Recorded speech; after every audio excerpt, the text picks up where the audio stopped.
Breaking news చూస్తున్నాము. దేశ రాజధాని ఢిల్లీలో గత అర్ధరాత్రి ఘోర ప్రమాదం చోటు చేసుకుంది. 4 అంతస్తుల భవనం ఒకటి కుప్పకూలిపోవడంతో నలుగురు అక్కడికక్కడే మరణించారు.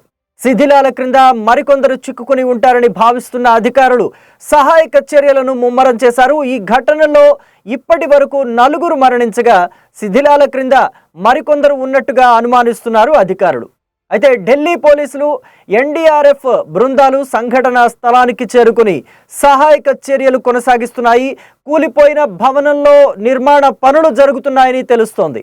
ఇక గురువారం రాత్రి ఈ ఘటన జరిగిందని అదనపు పోలీస్ కమిషనర్ వినీత్ కుమార్ చెప్పుకొచ్చారు. ఇక చూస్తే అర్ధరాత్రి 3 గంటల ప్రాంతంలో ముస్తఫాబాద్లో ఒక భవనం కుప్పకూలినట్టుగా పోలీసులకు సమాచారం అందింది. దీంతో ఎన్డీఆర్ఎఫ్ సహాయంతో రెస్క్యూ ఆపరేషన్ చేపట్టారు. ఉదయం కల్లా 4 మృతదేహాలను వెలికి తీశారు. ఇక మరో డజను మందికి పైగా శిథిలాల క్రింద చిక్కుకొని ఉంటారని భావిస్తున్నారు. అయితే ఆ భవనంలో ఒక పోర్షన్లో ఒకే కుటుంబానికి చెందిన 10 మంది నివాసం ఉంటున్నారని, అందులో 6 చిన్నపిల్లలే ఉన్నారని కూడా స్థానికులు చెబుతున్నారు. వాళ్ళ జాడ ఇంకా తెలియరాలేదని అంటున్నారు. అయితే ఇది ఇలా ఉండగా ఢిల్లీలో శుక్రవారం ఒక్కసారిగా వాతావరణం మారిపోయింది.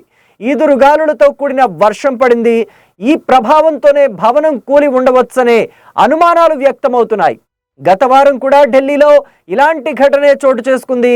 భారీ వర్షం, ఈదురుగాలుల ధాటికి నిర్మాణంలో ఉన్న ఒక భవనం కూలి ఒక వ్యక్తి మరణించగా 2 వ్యక్తులు గాయపడ్డారు.